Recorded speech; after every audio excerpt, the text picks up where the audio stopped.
paz do Senhor. É um prazer estar aqui com você para estudarmos juntos e meditarmos na palavra de Deus.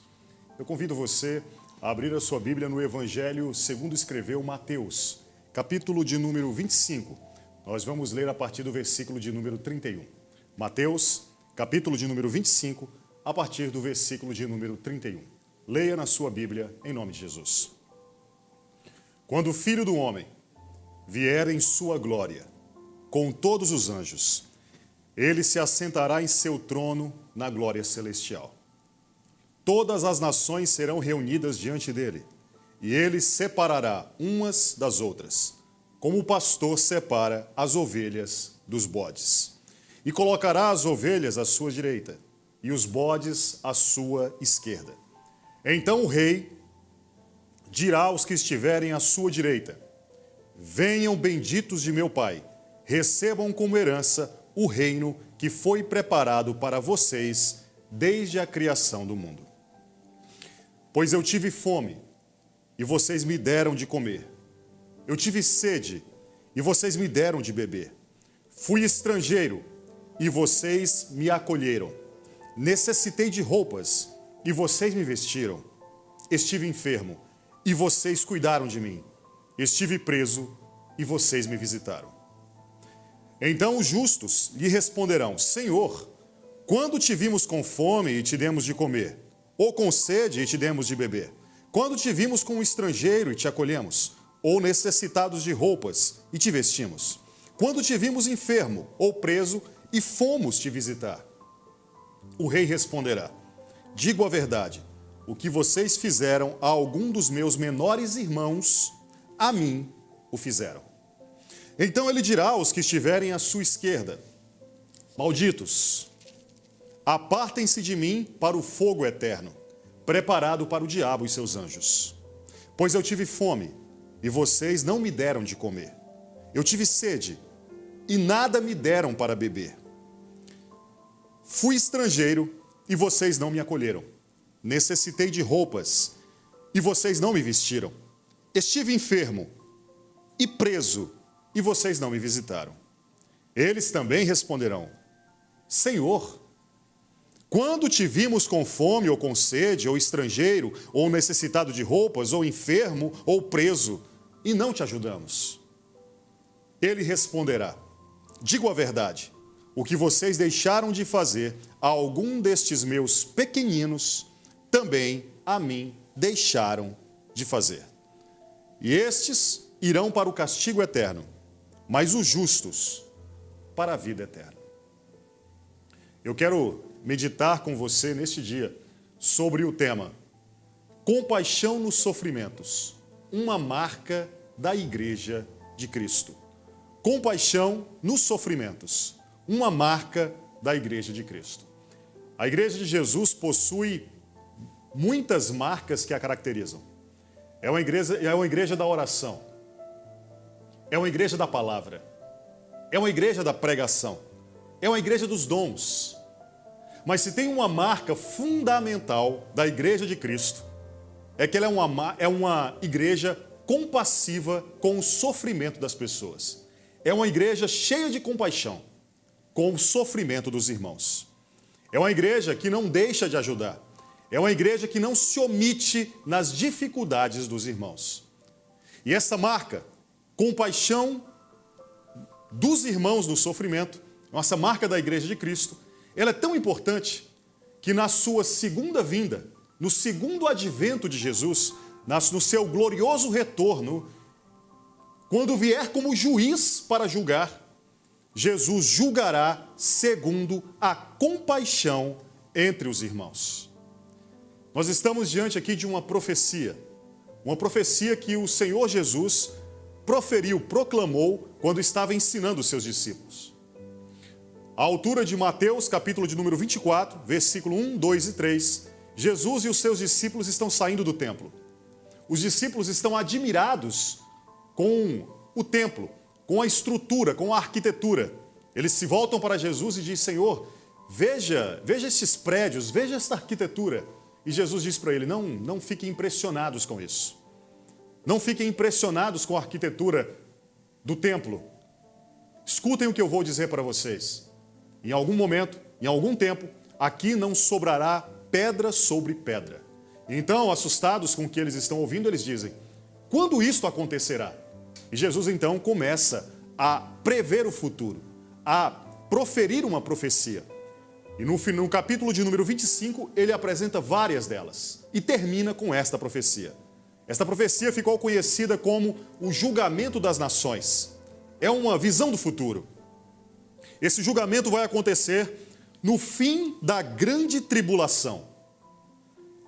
A Bíblia vai dizer, em Apocalipse, que na manifestação da volta de Cristo, no seu retorno glorioso, na sua segunda vinda, no segundo advento, ocorrerá esse julgamento.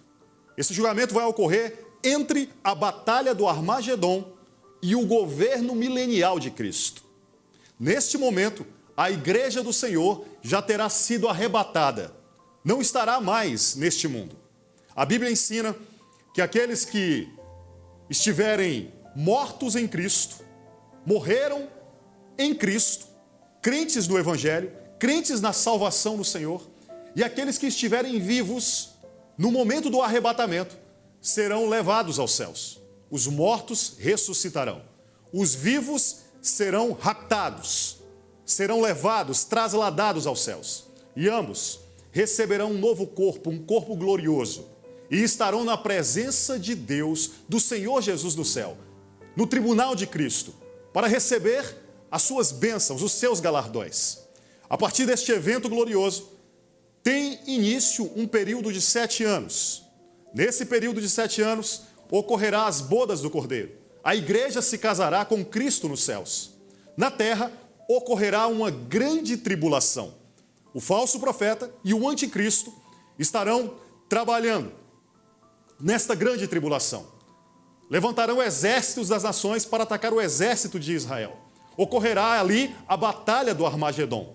Mas neste momento, quando Israel estiver prestes a sucumbir, a Bíblia diz que o Senhor Jesus voltará em grande poder e glória. É a sua segunda vinda.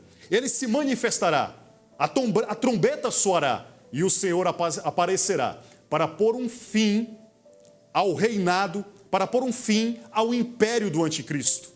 O Senhor Jesus aparecerá, acabará com os exércitos do anticristo, trará a vitória a Israel e encerrará a batalha do Armagedon. Ali naquele momento, num vale que ainda não existe, mas que vai aparecer segundo a profecia de Zacarias capítulo 14, versículo 4. O vale de Josafá. Em Zacarias capítulo 14, versículo 4, a Bíblia diz que o Senhor colocará o seu pé no Monte das Oliveiras e dividirá ele em dois. Uma banda para o oeste e uma banda para o leste. E aparecerá um vale, ele vai surgir. E é nesse vale, onde estiverem as nações, ocorrerá este julgamento, o julgamento das nações. Como juiz, Jesus vai fazer o seguinte: ele vai separar as nações. Ele separará as nações que estiverem ali, todas as nações. Ele vai separar o rebanho vai ser separado. É o que ele nos diz no versículo 32. Como um pastor de ovelhas, e aqui Jesus tira uma imagem dos pastores de ovelhas da época em que ele vivia com os discípulos no Oriente Médio, o rebanho, durante o dia, pastava todos unidos, bodes e ovelhas, mas no final da noite, o pastor separava bodes de ovelhas. Da mesma forma, ele está dizendo que na sua volta, na sua gloriosa volta, para reinar, ele vai separar as nações, como bodes e ovelhas, como o pastor as separa. Ele vai separar o rebanho. Do seu lado direito, ele colocará as ovelhas. No versículo de número 34, estes serão os aprovados, estes serão salvos. Do seu lado esquerdo, ele colocará os bodes. E o lado esquerdo envolve a ideia de rejeição. Estes serão os reprovados. E assim ele vai julgar as nações. A base desse julgamento, e o critério desse julgamento é o que eu quero chamar a atenção de você neste momento. O critério desse julgamento é a compaixão com os pequenos irmãos de Jesus. Versículo de número 40. A compaixão. Quem são esses irmãos? Esses irmãos são judeus convertidos na grande tribulação. Esses irmãos são aqueles judeus das tribos de Israel que foram convertidos na grande tribulação. Serão salvos entre as tribos de Israel durante a grande tribulação. Eles serão enviados como missionários. Eles serão pregadores na grande tribulação, serão fiéis ao Senhor. Estarão junto do Senhor para a pregação do Evangelho. E por causa dessa pregação, por causa desse trabalho, dessa dedicação em evangelizar durante a grande tribulação, eles serão perseguidos. Então eles sentirão fome, eles sentirão sede, eles serão presos, eles ficarão doentes e eles precisarão de ajuda. As ovelhas que estão aqui, são aqueles que foram convertidos para o Senhor Jesus por causa da pregação destes pequenos irmãos, por causa da pregação deles.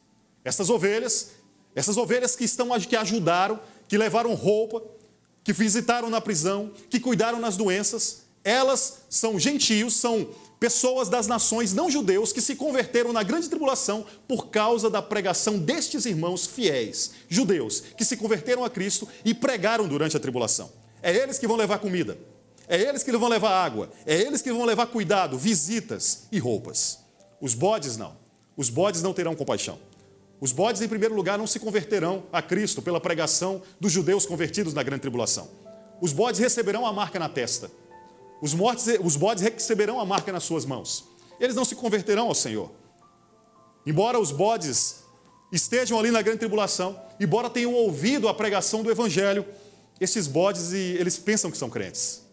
Eles imaginam que eles são servos de Deus.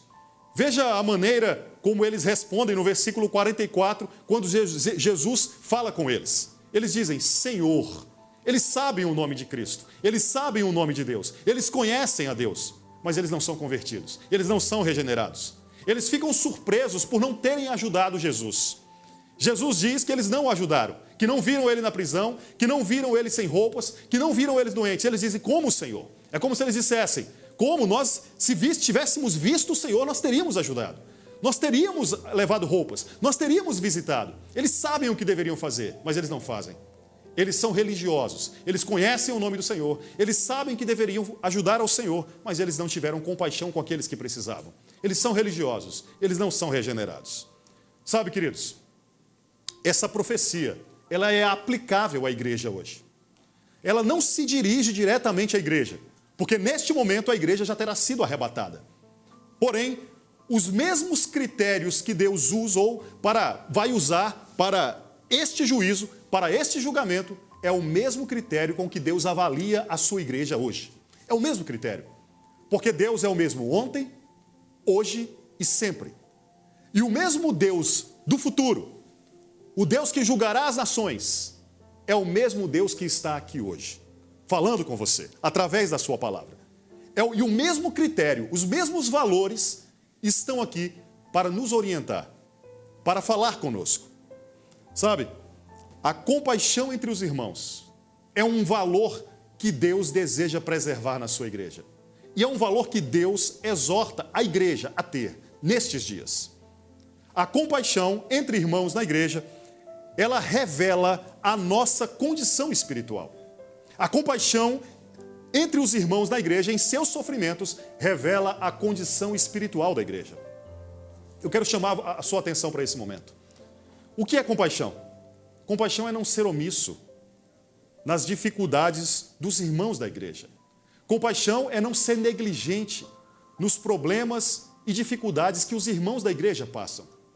Gálatas capítulo 6, versículo 10, diz que nós devemos fazer o bem a todos, a todas as pessoas. Nós devemos ter compaixão com todos, a igreja deve ter compaixão com todos. Crentes e não crentes, aqueles que vão à igreja e aqueles que não vão à igreja. Eles devem ser alvo da nossa compaixão. Mas Gálatas capítulo 6, versículo 10 diz que tem uma prioridade. E essa prioridade são os irmãos da igreja. Diz que devemos fazer o bem a todos, mas primeiramente aos domésticos da fé. Com os irmãos da igreja, o rebanho reunido. Nós precisamos ser compassivos com todos, principalmente aqueles que estão sofrendo. Sabe, Deus nos exorta a sermos compassivos com os irmãos que estão em sofrimento. E a lista de Jesus, a lista que o Senhor nos dá aqui para demonstrar compaixão é muito simples. Deus não está pedindo nada muito complicado para nós, nada que exige demais de nós. A lista de Jesus não é complexa, a lista de Jesus é muito simples. Veja, ele pede para saciar a fome e a sede. Você pode fazer isso doando cestas básicas, você pode fazer isso indo no supermercado e fazendo uma compra para um irmão que está em necessidade. Saciar a fome e a sede daqueles que estão com fome, que estão desempregados, que estão precisando de ajuda. Ele diz para você acolher o estrangeiro, e aqui ele está falando de hospitalidade. A Bíblia inteira fala de hospitalidade. Você abrir a sua casa a irmãos que precisam ou estão necessitados de um aconchego, de um acolhimento, de um consolo. O Senhor Jesus, de forma muito simples, pede para a gente abrir a nossa casa, acolher, hospedar, sabe? Convidar para tomar um café, convidar para um almoço, convidar para uma janta, para um café da manhã, partilhar a sua vida com os irmãos da igreja. Ele diz aqui que nós devemos levar roupas. Há muitas pessoas necessitadas de roupas. Mas, além de roupas, a ideia de roupas envolve a ideia de fornecer bem-estar e conforto. Ajudar irmãos que estão precisando disso. Na lista do Senhor Jesus, ele fala de cuidado na doença. Nós estamos vivendo um tempo de pandemia de Covid. Irmãos estão ficando doentes e cuidando das devidas precauções, nós podemos dar apoio, comprando remédios, dando apoio, dando ajuda. Isso é compaixão, compaixão na igreja, compaixão entre irmãos. Ele diz que nós devemos visitar. Não há nada mais simples do que fazer uma visita. Visitar um irmão, ir na casa, ligar, passar uma mensagem de WhatsApp. Compaixão entre irmãos nas suas dificuldades. Sabe, queridos? Compaixão não é salvação por obras. O que ele está falando aqui neste texto, nesta profecia, não é compaixão por obras. Sabe? As ovelhas aqui, elas já eram salvas. A salvação não é por obras. As obras revelam a salvação. A salvação não vem porque você é compassivo, porque você tem compaixão. Na verdade, a compaixão já revela um coração que é salvo. A compaixão revela um coração que já tem a vida eterna. Vida eterna é tanto uma quantidade de vida quanto uma qualidade de vida. Às vezes a gente acha que vida eterna é apenas quantidade de vida, que eu vou viver eternamente. Mas não, a vida eterna também é uma qualidade de vida. O apóstolo Paulo, na carta aos Coríntios, no capítulo 12, ele está falando dos dons. Do dom de profecia, do dom de línguas, do dom da palavra de ciência. Mas ao terminar de falar dos dons, no final do capítulo 12 ele diz, agora eu vou mostrar um caminho mais excelente para vocês. Ele vai dizer que os dons vão passar. Ele vai dizer que a misericórdia vai passar. E no final do capítulo 13 ele vai dizer que 3 coisas vão ficar. 3 coisas vão ficar e que vão caracterizar a vida eterna. Fé, amor e esperança. E o maior desses 3 é o amor. O amor é uma qualidade da vida eterna. É verdade que o reino de Deus ainda não veio. É verdade que esse julgamento acontecerá apenas no futuro. Por isso que você ora, Senhor, venha o teu reino. Mas o Senhor Jesus diz que também o reino de Deus já está entre nós. As qualidades da vida eterna já estão na nossa alma, já estão no nosso espírito. E o amor é uma qualidade da vida eterna. E a compaixão é uma expressão desse amor sacrificial cristão. A igreja é chamada para ter esse amor compassivo pelos irmãos que estão em sofrimento. É isso que nós vemos nesse texto. As ovelhas já tinham esse amor. Elas já tinham essa vida eterna. O versículo de número 37 chama ele de justos. E a palavra justos significa salvos, significa redimidos. Já estavam salvos. Eles não receberam a salvação porque tiveram compaixão. Eles tiveram compaixão porque já eram salvos. A árvore será conhecida pelos seus frutos. Sabe, queridos, a Bíblia diz no versículo de número 37 do texto que lemos, que eles receberam o reino por herança. Ora, só recebe uma herança quem já é filho. Quem não é filho não tem direito à herança. Mas quem é filho tem direito a essa herança. Eles já eram salvos. Esse texto não está falando de salvação por obras. A salvação não vem pelas obras, a salvação vem pela fé, unicamente em Jesus Cristo, nosso Senhor e Salvador, pela graça dele. Agora observe os bodes. Os bodes não têm a salvação. Os bodes não recebem o reino por herança. Na verdade, a palavra mais correta aqui no versículo de número 41 é: eles estão sob maldição. Eles estão sob uma maldição. Essa maldição não era para eles. Porque o texto de versículo 41 diz que o inferno não foi preparado para eles. O inferno não é preparado para os homens. Deus não tem prazer na morte do ímpio. O prazer de Deus é que o ímpio se arrependa e viva. Deus preparou, segundo o versículo 41, o inferno para o diabo e seus anjos. Mas a escolha destes homens, ao rejeitarem a Cristo, os colocou na mesma direção, em direção ao mesmo lugar. Observe os bodes, observe as características deles. Eles pensam que conhecem a Deus. Eles chamam Jesus de Senhor. Eles chamam Senhor. Mas o Senhor Jesus diz que nem todo aquele que diz Senhor, Senhor, entrará no reino dos céus. Eles sabem que devem servir a Deus. Eles ficaram surpresos por não estarem servindo a Jesus. O que eles não perceberam é que a salvação, uma vida eterna, cujo coração já está cheio do amor de Cristo, ela é expressa fazendo a vontade de Deus. E uma das vontades de Deus é ter compaixão com os irmãos em sofrimento. Essa compaixão expressa uma vida eterna que já está no coração da pessoa. Sabe, essa palavra é uma palavra de juízo. Esse julgamento acontecerá no futuro. Mas eu tenho uma palavra, uma notícia boa para você neste dia. E a notícia é esta. E é a notícia do Evangelho. Quando chegar nesse tempo, Deus, como pastor, vai separar o rebanho. Mas a notícia que eu tenho para você hoje é esta. O rebanho ainda não foi separado. Ainda não é tempo de juízo, é tempo de graça. Jesus ainda não veio como juiz, ele ainda é o sumo pastor. Ele é o bom pastor. E o bom pastor ainda não separou o rebanho. Você está aqui. Deus ainda não tem um juízo para você, ele tem a graça. Ele oferece a salvação através da fé nele, como seu único e suficiente Salvador. O pastor ainda está conduzindo o seu rebanho. E ele está exortando, ele está profetizando, ele está falando com você, ele está chamando a atenção de você, para você prestar atenção nisso. Sabe por quê? Ele quer dizer para você que o bom pastor, que ainda não separou o rebanho ainda não foi separado, o rebanho está unido. Ele quer dizer para você que esse pastor deu a vida por você. Esse pastor Jesus deu a vida por você. Sabe, queridos, Jesus voltará. E ele voltará como juiz. Ele voltará para julgar. Mas você precisa saber de uma coisa. Esse Jesus, que voltará exaltado, como rei, assentado no seu trono, como juiz, ele vai voltar. Mas aqui no texto, ele ainda é o Filho do Homem. Ele ainda é o Filho do Homem. Veja o que ele diz no versículo de número 31. Quando o Filho do Homem vier em sua glória. Quando ele vier em sua glória, ele vai voltar para separar o rebanho. Mas aqui ele ainda é o Filho do Homem. E no final desse texto, no final do capítulo de número 25, começa o capítulo número 26. E a Bíblia diz nos versículos 1, 2 e 3, que quando ele acaba de dizer estas palavras, quando Jesus termina de proferir essa profecia, ele diz: agora eu serei entregue para ser crucificado. Jesus voltará para julgar, mas a verdade é que como Filho do Homem, ele recebeu o julgamento que estava preparado para todos nós. Ele voltará em glória para aplicar a sua sentença, mas como Filho do Homem, na sua humilhação, ele é que recebeu a sentença no nosso lugar. É assim que está escrito na profecia, como Filho do Homem. Aqui tem duas coisas, no versículo de número 31. Jesus diz que agora ele é o Filho do Homem. Isso aponta para o seu estado de humilhação.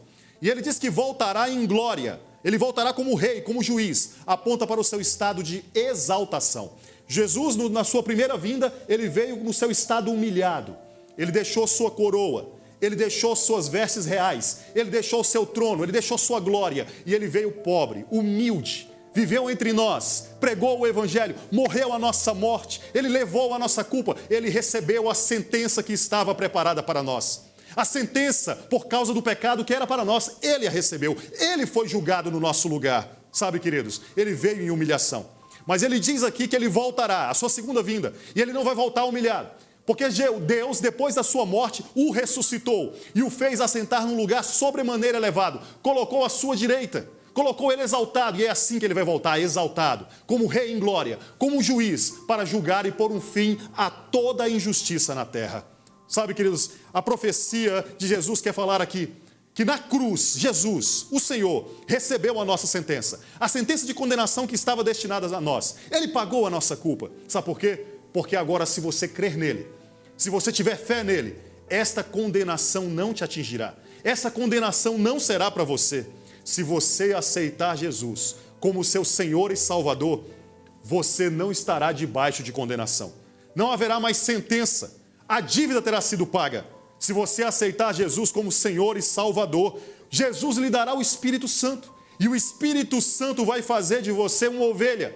vai fazer de você uma pessoa compassiva, vai fazer de você uma nova pessoa. Se você aceitar Jesus como Senhor e Salvador, meu querido, Ele vai mudar a sua vida, Ele vai ajudar nas suas dificuldades, Ele te dará um reino, Ele preparará uma herança, essa herança que estava destinada aos santos, aos servos. Se você aceitar Jesus como Senhor e Salvador, Ele vai voltar em glória para te buscar. Porque foi o que Ele disse aos discípulos: estou indo para o Pai, preparar uma morada, mas eu voltarei para buscá-los para mim. E Ele vai dizer naquele grande dia, se você aceitar Jesus como Senhor e Salvador, Ele vai dizer para você: vinde bendito de meu Pai, receba o reino que está preparado para você desde a criação do mundo. Aleluias, glórias a Deus. Como os discípulos de Cristo precisavam dessa profecia. Como naquela época, quando Ele estava falando com eles precisavam ouvir essa profecia. Sabe, queridos? Sabe por quê? Porque eles seriam enviados como missionários. É o que nos diz o capítulo 23 de Mateus, versículo 34. Jesus vai enviá-los como os missionários. Depois do capítulo de número 23, depois de Jesus proferir um julgamento contra os fariseus, aqueles que achavam que estavam realmente servindo ao Senhor, que Jesus disse para eles que eles estavam assentados na cadeira de Moisés, mas não estavam praticando a verdade, e profere vários ais para eles, vários julgamentos. Ele diz que os discípulos serão enviados como missionários, assim como estes judeus foram enviados como missionários na grande tribulação, e eles seriam perseguidos, e eles passariam doenças, eles seriam difamados, e os discípulos precisavam ouvir isso, precisavam ouvir que Jesus estaria com eles, sabe?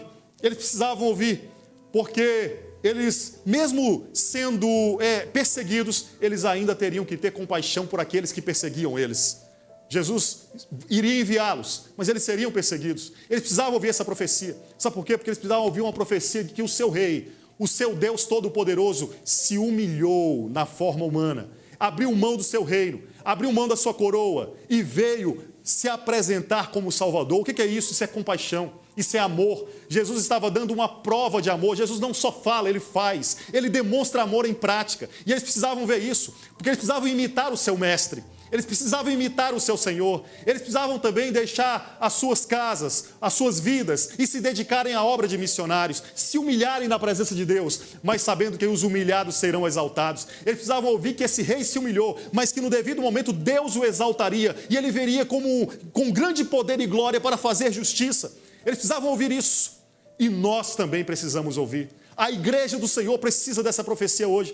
Ela precisa ouvir essa profecia para ter compaixão, para ter amor, para expressar um amor. Sabe por quê, amigos, meus amados? Porque expressar compaixão é difícil. Nós vivemos um tempo de egoísmo. Estamos voltados para os nossos próprios interesses. A própria igreja, às vezes, os irmãos estão voltados para os seus próprios interesses, para os seus alvos, para os seus objetivos comerciais, para os seus objetivos financeiros, para as suas carreiras. Não há nenhum problema em ter uma carreira, não há nenhum problema em ter um objetivo de trabalho, mas nós também devemos voltar o nosso coração para o próximo, para os irmãos que estão na igreja e cuidar de seus sofrimentos. Nós precisamos ouvir essa profecia, nós precisamos ouvir que Jesus se humilhou e recebeu a nossa sentença, se humilhou. É o que o apóstolo Paulo diz em Filipenses capítulo número 2. Ele diz: tenham o mesmo sentimento que esse Senhor Jesus, que o nosso Senhor Jesus, que embora fosse Deus, que embora fosse o Senhor, humilhou-se em forma humana, não desejou usurpar do seu trono, mas se colocou aqui pobre e humilde, para mostrar compaixão, para mostrar amor. Nós também precisamos deixar o nosso reino, deixar o reino do nosso sofá, deixar o reino da nossa TV, deixar o reino das nossas redes sociais e começar a olhar para aqueles que estão precisando, dos irmãos que estão precisando, nos dedicar um pouco a eles, nas suas dificuldades. Precisamos também nos humilhar para servir aqueles que precisam, deixar o reino do nosso templo, deixar o reino da nossa casa para ir nas casas daqueles que estão precisando. Precisamos demonstrar compaixão na igreja. Mas nós também precisamos ouvir essa profecia para lembrar que Jesus vai voltar e Ele vai colocar um fim em toda essa injustiça, que Ele também será exaltado, porque a Bíblia diz também que os humilhados serão exaltados. E você precisa saber também que se você se humilhar debaixo da potente mão de Deus para viver o amor e a compaixão, Ele vai te exaltar no devido tempo. Aleluias! Sabe, queridos, a profecia ela tem uma tríplice função. Ela tem três funções. 1 Coríntios capítulo 14, versículo 3 e 4, diz que a profecia é para exortar. para consolar e para edificar. Essa é uma profecia. E ela tem essas três funções para a igreja hoje. Ela tem a função de exortar, de consolar e de edificar. Ela precisa exortar a igreja a não agir como os bodes. Ao exortar a igreja a ver que nós também temos uma natureza pecadora, mesmo os crentes, e precisam se arrepender desse pecado e serem compassivos com os irmãos que sofrem. Ela precisa consolar, porque tem irmãos na igreja que estão sofrendo, irmãos que passam necessidades, porque a nossa natureza também é de sofredores. Esse mundo está cheio de dificuldades e problemas, então precisamos ser consolados, mas também precisamos ser edificados. Precisamos ser encorajados a sermos ovelhas compassivas, a continuarmos ajudando aqueles que precisam. Se você olhar esse texto, existem esses três grupos de pessoas na igreja. Nós temos aqueles que sofrem, são aqueles que foram presos e não foram visitados, são aqueles que estão sem roupa, são aqueles que precisam de água e comida, mas também, e esses precisam ser consolados. Existem aqueles também que estão ajudando, que estão fazendo a sua obra, que estão indo levar roupa, que estão indo levar comida, que estão visitando, mas às vezes estão se cansando disso, estão ficando cansados disso, porque é uma obra difícil, não é uma obra fácil. E tem aqueles também que estão servindo na igreja, sabem que Jesus é o Senhor, chamam Jesus de Senhor, sabem que devem ajudar, mas não estão fazendo. Esses precisam ser exortados. Então, para terminar, eu tenho três palavras aqui: uma palavra de exortação, uma palavra de consolo e uma palavra de encorajamento, de edificação. Em primeiro lugar, eu quero exortar a compaixão. Eu quero exortar você a olhar para esta verdade gloriosa e ter compaixão na igreja. Exortar você a compaixão entre os irmãos da igreja. Eu quero exortar você a sair da sua omissão, a sair da sua negligência. E como você faz isso? Olhe para Jesus, olhe para onde Ele habita. Talvez se você esteja perguntando, como eu faço para encontrar Jesus? Eu vou lhe dizer, o texto está dizendo, Ele habita junto daqueles irmãos que também estão passando necessidades. Porque quando ele foi exortar nesse texto, ele diz, quando vocês fizeram isto a estes meus pequenos irmãos, quando vocês visitaram, quando vocês ajudaram, vocês fizeram a mim. O que Jesus está dizendo é que eu estava ali, pelo poder do Espírito Santo, pela ação do Espírito Santo. Porque nos salvos o Espírito Santo habita essas pessoas. Então quando você vai visitar e vai fazer ajuda dessas pessoas, você está fazendo a Jesus, Ele está ali. Você quer conhecer Jesus? Você quer habitar? Você quer ir visitar Jesus? Visite um irmão seu da igreja que está precisando. Você quer ajudar Jesus? Ajude um irmão seu da igreja que está necessitado. Olhe para onde Jesus habita. A segunda coisa, esforce-se na sua igreja para ver as necessidades dos irmãos. Se nós vemos apenas as nossas necessidades, se nós buscamos apenas a pregação que nos ajuda, que nos consola e nunca olhamos para as necessidades dos irmãos, nós estamos vivendo uma vida ensimesmada, uma vida voltada para si mesmo. Isso é pecado. Preciso exortar você a não fazer como os bodes, a fazer como as ovelhas. Veja as necessidades dos irmãos e para isso você precisa congregar. Nós precisamos estar congregando. Porque enquanto congregamos, nós temos notícias do que está acontecendo com os irmãos. Congregar é fundamental. Hoje em dia nós vivemos um problema. As pessoas estão tão voltadas para si que estão deixando de congregar nas igrejas. Estão deixando de estar em congregação. Está junto do rebanho. Deus ainda não separou o rebanho está unido. Esteja ali e ali você vai saber das necessidades, dos problemas, para que você seja um instrumento poderoso de Deus para ajudar os irmãos em necessidade. Sabe, esses dias atrás eu vi uma história interessante. Uma pessoa escreveu uma carta dizendo que não ia congregar mais. E ele disse assim, eu já devo ter ouvido uns 150 sermões e eu não me lembro de nenhum. Não fizeram nenhuma diferença na minha vida. E aí um sábio senhor da igreja respondeu a carta dizendo o seguinte, eu estou casado há 50 anos, minha esposa deve ter feito umas 300 refeições para mim. Eu não me lembro de nenhuma, mas de uma coisa eu sei, todas elas me alimentaram e eu só estou vivo aqui porque estas refeições me alimentaram. Talvez você não lembre dos sermões agora, de tantos sermões que você já ouviu, mas eu lhe digo uma coisa, a cada sermão, a cada pregação, Deus esteve alimentando você. E é por isso que você tem vida espiritual ainda hoje. Por isso, volte a congregar. É na congregação que você vai ter a possibilidade, a oportunidade de servir ao Senhor, ajudando os seus irmãos em necessidade. Sabe, a lista de Jesus que ele passou aqui é uma lista apenas ilustrativa. E essa lista pode ser aumentada. Não há limites para elas. Depende do seu dom e do poder do Espírito Santo na sua vida. Sabe, você pode comprar um material escolar de uma criança que está precisando. Você pode dar aulas de reforço para um jovem da igreja, uma criança que está necessitando. E de graça. Você pode fazer uma vaquinha para consertar o motor, para comprar uma máquina de lavar, para comprar uma TV, para comprar remédios para irmãos que estão necessitados. A igreja pode fazer isso, querido. Você pode aconselhar vidas que estão precisando de aconselhamento. Usar a sua experiência de vida para aconselhar outros que estão precisando de aconselhamento. Essa lista, ela não tem limites. Porque a graça de Deus é abundante. Se você permitir, a graça de Deus vai ser abundante na sua vida para ajudar os irmãos em necessidades. Sabe, queridos? Ajude em rebanho. Se você tentar ajudar sozinho, você vai ficar esgotado. Chame pessoas, chame irmãos da igreja. Faça um grupo de ajuda, um grupo de auxílio para certos irmãos que estão em necessidades.